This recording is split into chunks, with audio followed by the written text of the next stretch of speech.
Good morning students. जैसा कि अपन पढ़ रहे हैं 12th क्लास का चैप्टर नंबर 9, तो हम स्टार्ट कर रहे हैं आज। कल कुछ प्रॉब्लम आ गई सेटअप में, इसलिए कल हो नहीं पाया, तो कल एक लेक्चर शूट हो पाया 11th क्लास का। उसके बाद में दिक्कत आ गई तो नहीं हो पाया था, इसलिए हम आज स्टार्ट करते हैं अपना। और आज अपन चैप्टर फिनिश ही करेंगे, अपना जो भी चैप्टर है।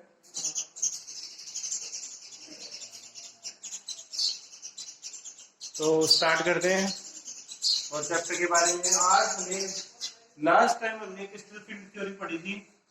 आज उससे रिलेटेड कुछ इंपॉर्टेंट चीजें हैं जो आपको बताई जाएगी आज। तो देखिए, crystal field splitting in octahedral. देखिए, आपको मैंने बताया था कि क्रिस्टल फील्ड थ्योरी है वो दो कोऑर्डिनेशन नंबर यूज करती है, एक तो 4 और 6।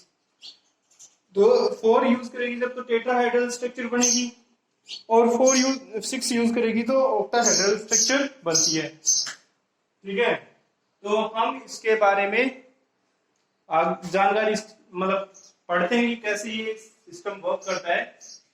तो चलिए, आपके सामने मैंने कुछ लिखा है थोड़ा बहुत, तो देखते हैं, समझने की कोशिश करते हैं। In octahedral complex entity with the 6 ligand surrounding the central metal atom और आयन। मतलब क्या है कि यहां मैं डिनोट करता हूं Mc तो सेंट्रल मेटल एटम को, और Lc किसको डिनोट करूंगा, लिगेंड से। तो ये इसके अराउंड 6 लिगेंड्स होते हैं। सेंट्रल मेटल एटम के अराउंड 6 लिगेंड्स होंगे। Okay, there is a repulsion between the metal d orbitals and ligands lone pair. मतलब क्या होगा, रिपल्शन होगा किस किस के बीच में। देखो, मेटल के पास तो क्या है, जब फ्री मेटल लाइन होगा तो उसके पास क्या होगा, 5d ऑर्बिटल विकेंट, मतलब फ्री होगा, विकेंट हो सकता है, या उसमें कुछ फ्री आयंस होंगे। तो क्या होगा कि हम क्या करेंगे, उसके बीच में और जो लिगेंड्स लोन पेयर डोनेट करेगा उसके बीच में रिपल्शन होगा। अगर स्ट्रॉन्ग फील्ड है तब तो होगा ही, और वीक है तो नहीं होगा शायद। देखते हैं क्या होता है, देखते हैं। तो चलिए, the repulsion directed towards the ligand. मतलब क्या होगा कि लोन पेयर किसने डोनेट किए, लिगेंड ने, तो डायरेक्शन किसकी तरफ होगी, लिगेंड की तरफ। रिपल्शन की डायरेक्शन होगी लिगेंड की तरफ। Okay, in metal D orbital dx² - y² and dz² orbital which point towards the along the axis। मतलब क्या है, dx² y² और dz², ये दो एक्सिस, दो ऑर्बिटल हैं, ये एक्सिस पे लाई करते हैं। तो जो चीजें एक्सिस पे लाई करती है उसकी एनर्जी लेवल ज्यादा होती है, ठीक है, और जो एक्सिस पे लाई नहीं करते हैं उनकी एनर्जी लेवल कम होती है। देखते हैं कैसे। देखिए, इसने बोला towards the axis along the direction of ligand have more repulsion. जो क्या बोल रहा है कि लिगेंड जो होगा वो अगर मतलब उस पे एक्सिस पे लाई करे तो उसकी जो रिपल्शन है वो एज कंपेयर टू जो एक्सिस के बीच में ऑर्बिटल लाई करते हैं उससे ज्यादा रिपल्शन क्रिएट करते हैं। Okay, and will be rise the energy and the dx² y² sorry dxy dyz dxz lies between the axis will be lowered in energy। मतलब साफ साफ कह दिया है कि अगर जो चीज एक्सिस पे लाई करेगी उसकी तो एनर्जी लेवल ज्यादा होगी। क्यों? क्योंकि रिपल्शन हो जाता है, ठीक है, रिपल्शन ज्यादा हो जाता है, और वो जो ऑर्बिटल्स हैं उनको एनर्जी या रिपल्शन ज्यादा फील होता है, इसलिए उसकी एनर्जी राइज अप हो जाती है, और जो एक्सिस के बीच में लाई करते हैं उनमें एनर्जी लो हो जाती है। Okay, the degeneracy removed by the due to the ligands. मैंने आपको बताया था कि जब हम पढ़ रहे थे क्रिस्टल फील्ड थ्योरी, तो इसने बोला था कि सेंट्रल मेटल एटम के पास अगर फ्री आयंस है तो उस टाइम क्या है, उसके पास d ऑर्बिटल होता है, ठीक है, d ऑर्बिटल, जिसकी एनर्जी लेवल क्या होगी, सबकी सेम होगी, जिसे डीजेनरेटेड ऑर्बिटल्स कहते हैं, ठीक है, डीजेनरेटेड ऑर्बिटल्स कहते हैं। तो ये क्या है, डीजेनरेसी तब रिमूव हो जाएगी जब उसके साथ लिगेंड अटैच होंगे, ठीक है। लिगेंड अटैच हो गए। ओके, चलिए आगे देखते हैं। Remove by the ligands, the ligand electron और metal electron repulsion in the octahedral complexes. ये चीज पहले भी आ गई है कि भाई जो सेंट्रल मेटल एटम है उसके इलेक्ट्रॉन्स और जो लिगेंड्स के इलेक्ट्रॉन्स है उनके बीच में क्या होगा, रिपल्शन होगा, दोनों एक दूसरे को रिपल करेंगे। ठीक है, okay, due to the repulsion the d orbital of the one are converted into the two sets. मतलब जो रिपल्शन हो रहा है उसकी वजह से क्या होगा कि जो d ऑर्बिटल्स हैं, मतलब सेंट्रल मेटल एटम के जो d ऑर्बिटल्स हैं वो दो सेट में कन्वर्ट हो जाएंगे। एक 3 जो है वो T2Z में और 2 है वो इजी सेट्स में कन्वर्ट हो जाएंगे। जो T2Z है वो n एक्सेस के बीच में लाई करते हैं और ये जो इजी वाले 2 सेट हैं ये वाले, ये एक्सेस अलोंग द एक्सेस लाई करते हैं, इसलिए ये क्या करेंगे, इनको एनर्जी ज्यादा फील होगी। ठीक है, okay, the energy of a separation is denoted by delta not. जो दोनों सेपरेट हो रहे हैं, 5 ऑर्बिटल है वो अलग अलग सेपरेट हो रहे हैं, उनको 2 टुकड़ों में बांट दिया गया है। तो 2 टुकड़ों में इजी और T2Z में सेट में बांटा गया। और अब इसमें क्या बोला कि जो एनर्जी होती है इसकी सेपरेशन एनर्जी, उसको डेल्टा नोट से डिनोट करते हैं। यहाँ ये जो नोट है वो ऑक्टाहेड्रल को डिनोट कर रहा है, मतलब ये नोट है, ये O मान सकते हैं अपन। ठीक है, डेल्टा O या डेल्टा नोट, तो ऑक्टाहेड्रल को डिनोट कर रहा है ये सब चीजें। ठीक है, the energy of easy sets of 0.6 delta, मतलब क्या होगा कि अगर हम इसको या तो ये लिख सकते हैं 3/5, ठीक है, या लिख सकते हैं 0.6, ठीक है, और T2Z सेट्स वाले होते हैं उसमें या तो 0.4 लिख सकते हैं या लिख सकते हैं क्या 2.5, सॉरी 2/5। तो ये हमारे पास जो वे है crystal field splitting in octahedral, तो उसकी कुछ थोड़ी बहुत जानकारी मैंने आप लोगों को दी है। आप लोग इसको ध्यान से पढ़िएगा, आपको बहुत अच्छे से समझ में आ जाएगा। तो मैंने आपको बताया अभी तक इसमें वीडियो में कि भाई ऑक्टाहेड्रल कॉम्प्लेक्सेस होते हैं या एंटाइटी होती है, उसमें एक सेंट्रल मेटल एटम होता है जो 6 लिगेंड से घिरा होता है। ठीक है, यहाँ रिपल्शन होता है सेंट्रल मेटल एटम के ऑर्बिटल में जो प्रेजेंट इलेक्ट्रॉन्स है उससे, और लिगेंड द्वारा डोनेट किए गए लोन पेयर के बीच में रिपल्शन होता है। ठीक है, और जो मतलब डायरेक्शन है रिपल्शन की वो होगी लिगेंड्स की तरफ, क्योंकि उसने लोन पेयर डोनेट किया। अब यह बोलता है कि अगर हम बात करते हैं कि फ्री जो सेंट्रल मेटल एटम है उसके पास 5 ऑर्बिटल्स होते हैं, तो उसमें dx² y² और dz²। ठीक है, ये अगर बात करते हैं इसकी तो हमारे पास क्या हो जाता है,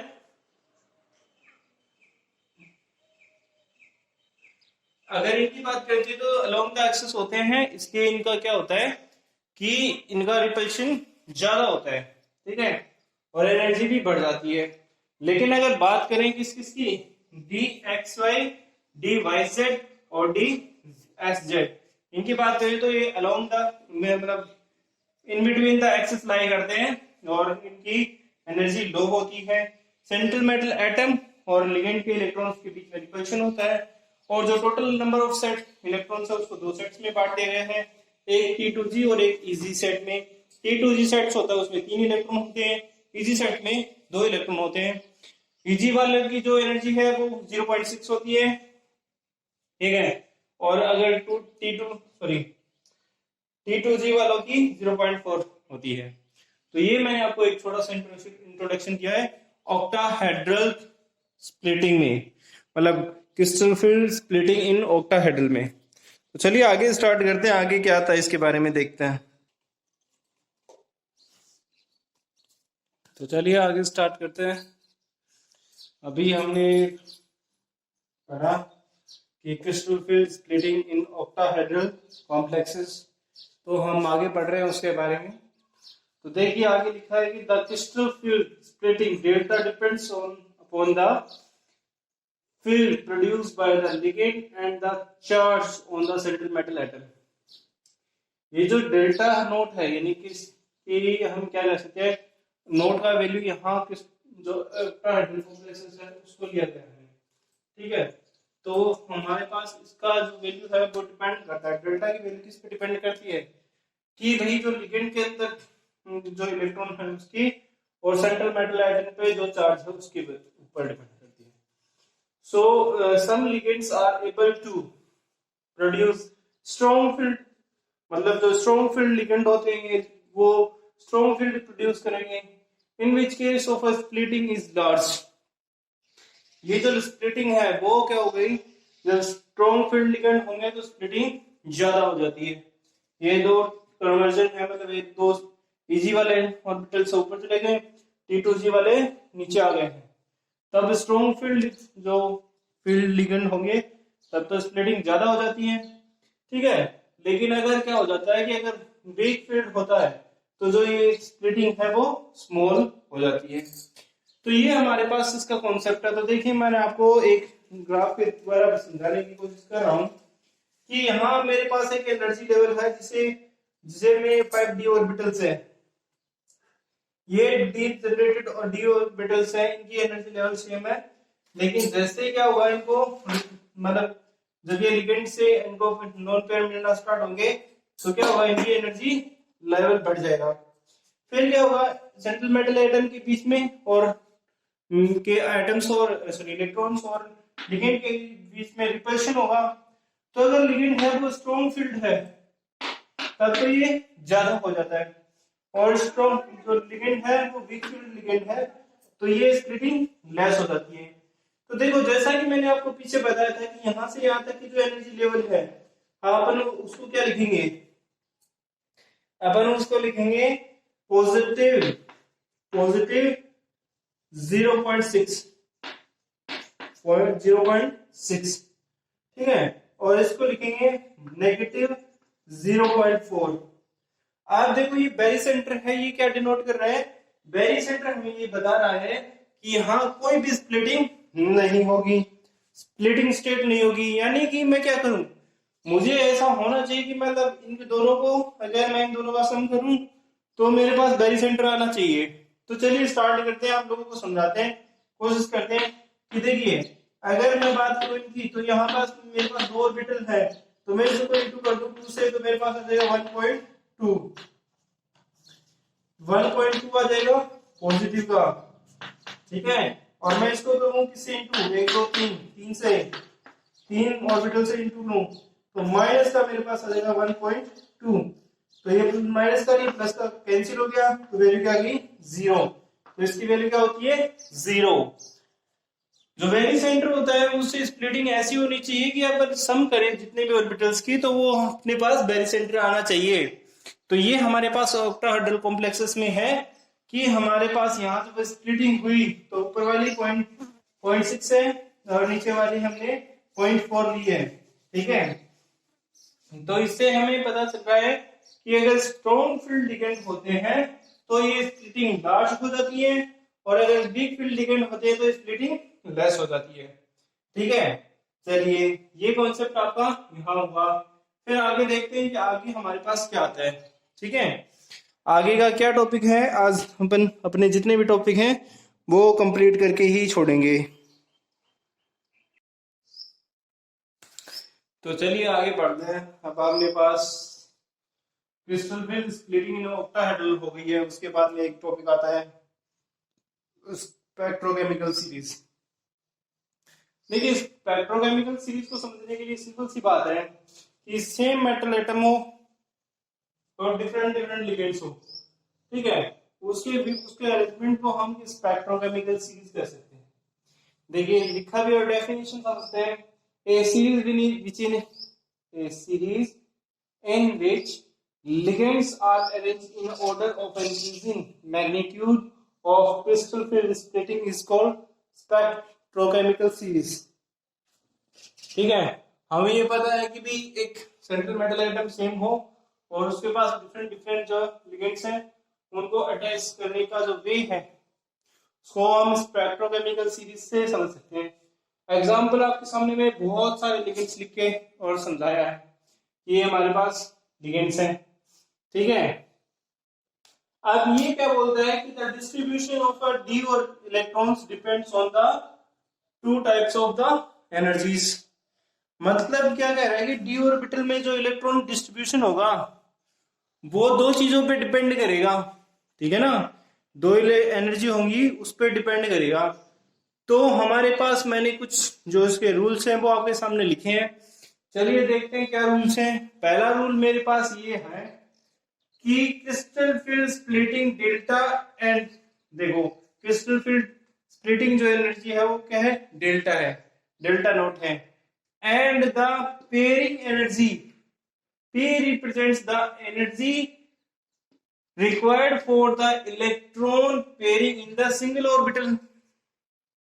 देखो जैसा ही बोला कि दो एनर्जी पे डिपेंड करता है distribution of D electron depends on the following two types of energy. तो पहली एनर्जी तो कौन सी होगी, क्रिस्टल फील्ड स्प्लिटिंग एनर्जी, यानी डेल्टा लिखा हुआ आपके सामने। और दूसरी जो एनर्जी होती है उसको पेयरिंग एनर्जी के नाम से जानते हैं, जैसे पी से डिनोट करते हैं। अब बोल रहा है कि पी है वो रिप्रेजेंट करेगी the energy required for the electron pair in the single orbital, तो जिसे हम क्या कहेंगे, पेयरिंग एनर्जी के नाम से जानते हैं। अब इसमें भी दो कंडीशन आती है, एक कंडीशन तो मैंने यहां लिख दी और एक कंडीशन मैं आपको ऊपर लिख दूंगा। चलिए पहले जो कंडीशन गिवन है वो देखते हैं। If delta naught less than p, the fourth electron enters in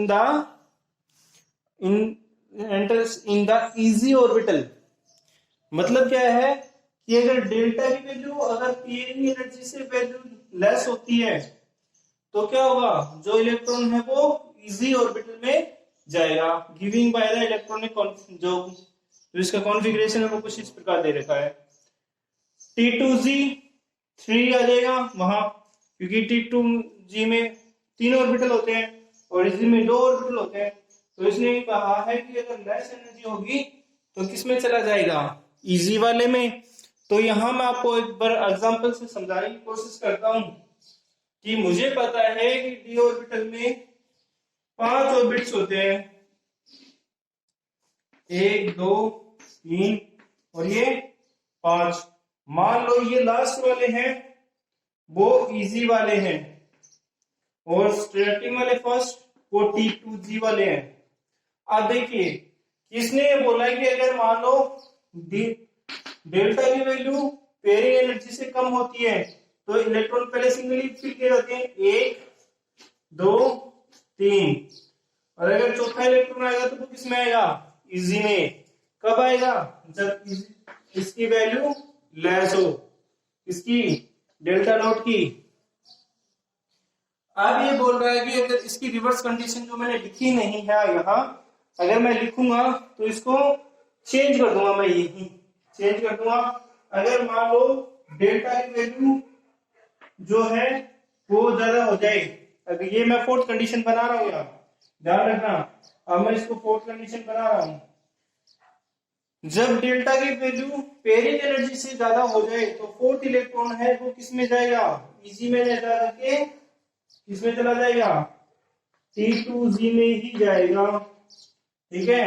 और इसको हम चेंज कर देंगे, इसको हम चेंज कर देंगे, इसमें हो जाएंगे 4 और इसमें हो जाएगा 0।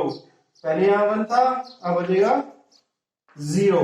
ओके, तो अब क्या होगा, अब पेयरिंग एनर्जी जो डेल्टा की वैल्यू ज्यादा होगी पेयरिंग एनर्जी से, तो क्या हो जाएगा, अब ये इलेक्ट्रॉन इधर ना आकर के इसमें चला जाएगा,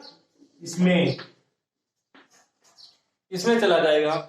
तो ये हमने आपको स्पेक्ट्रोकेमिकल सीरीज से रिलेटेड डिस्ट्रीब्यूशन ऑफ इलेक्ट्रॉन ये सब चीजें समझाई है, वो आपको मैंने थोड़ा अच्छे तरीके से समझा दिया है।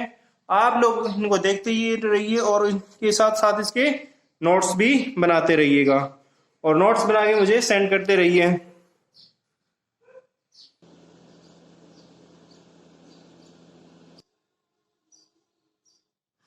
तो चलिए आगे देखते हैं। आगे हमारे पास आता है क्रिस्टल स्प्लिटिंग इन टेट्राहेड्रल कॉम्प्लेक्सेस।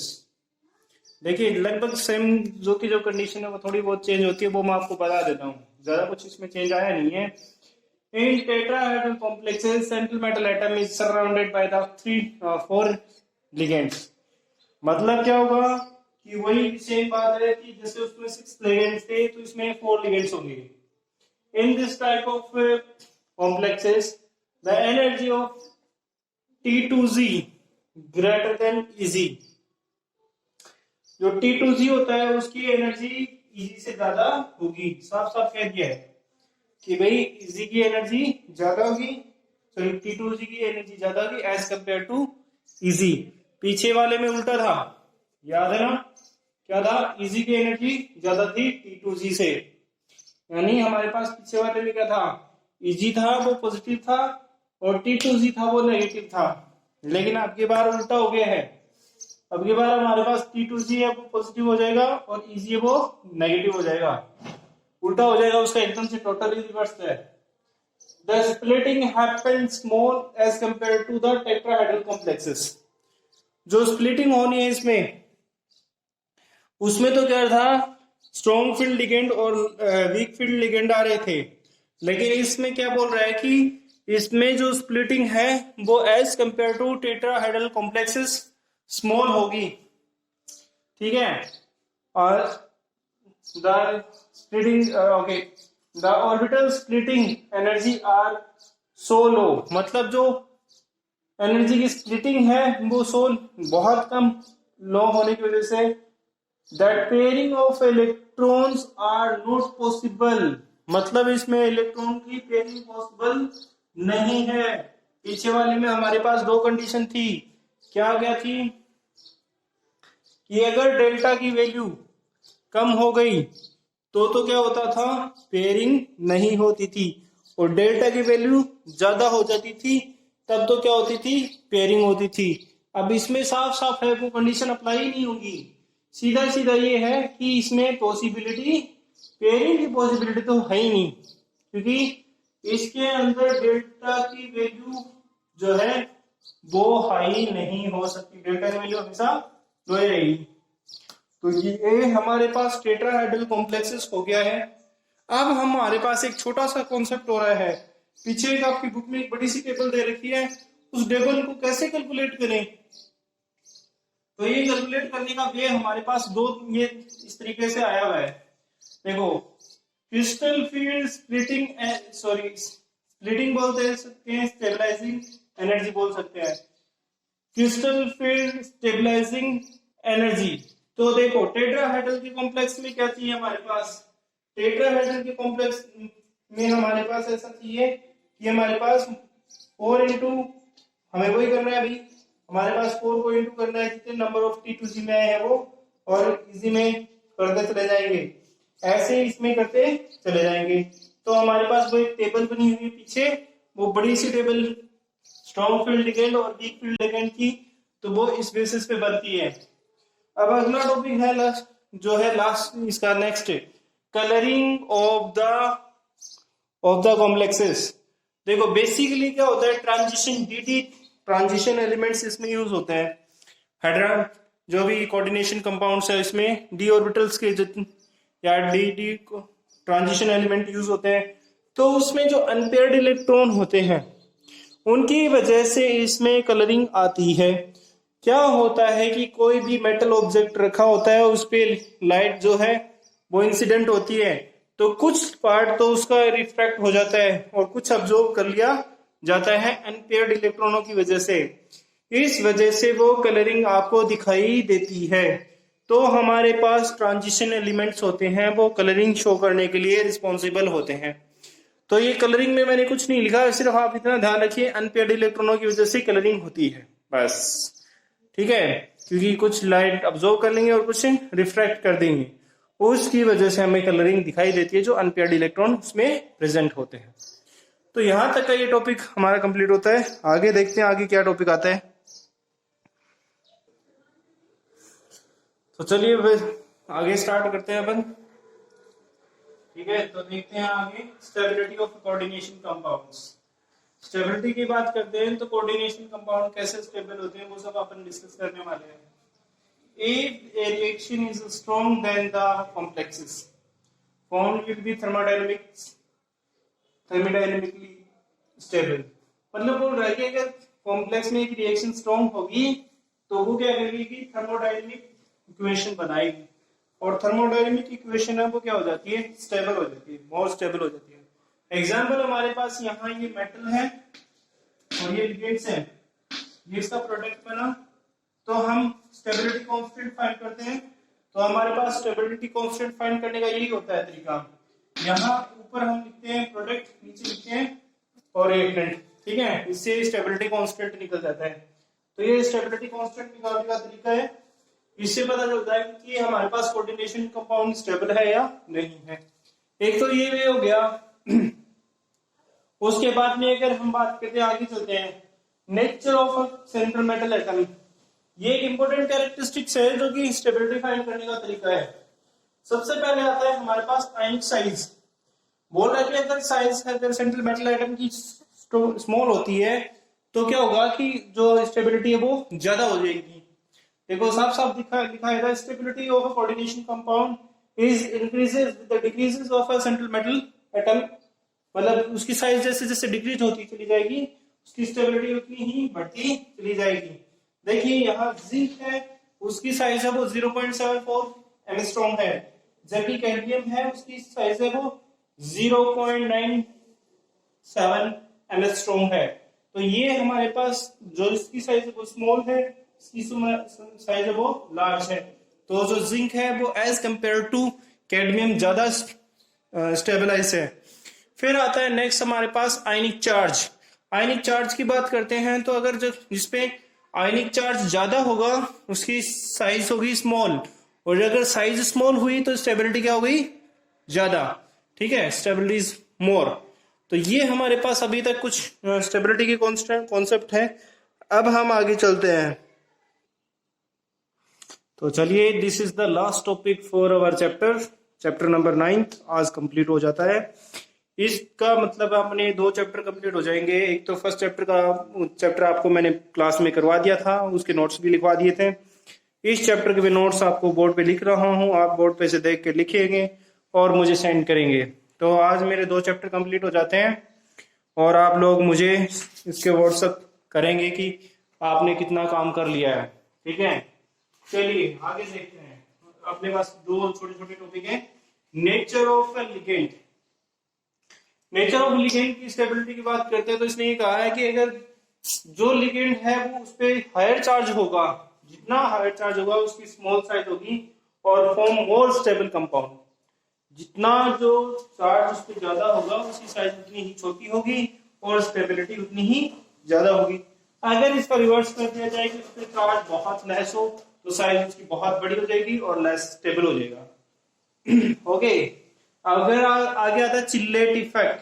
चिल्लेट का मैंने आप लोगों को बताया था कि कोई भी कोऑर्डिनेशन कंपाउंड अगर रिंग बनाता है, ठीक है, तो इस रिंग को हम क्या कहते हैं, चिल्लेट रिंग कहते हैं, और प्रोसेस को चिलेशन कहते हैं, जो मैंने आपको पहले भी बता दिया है।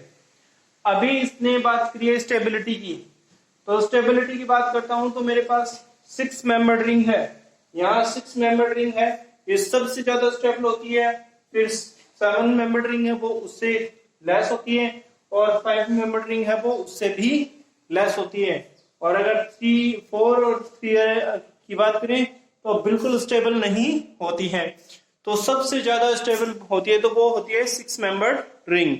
ओके, तो ये मेरी तरफ से चैप्टर कंप्लीट हो गया है। आप लोग ध्यान रखिएगा, आप लोगों को नोट्स प्रिपेयर करने हैं और सेंड करने हैं मुझे।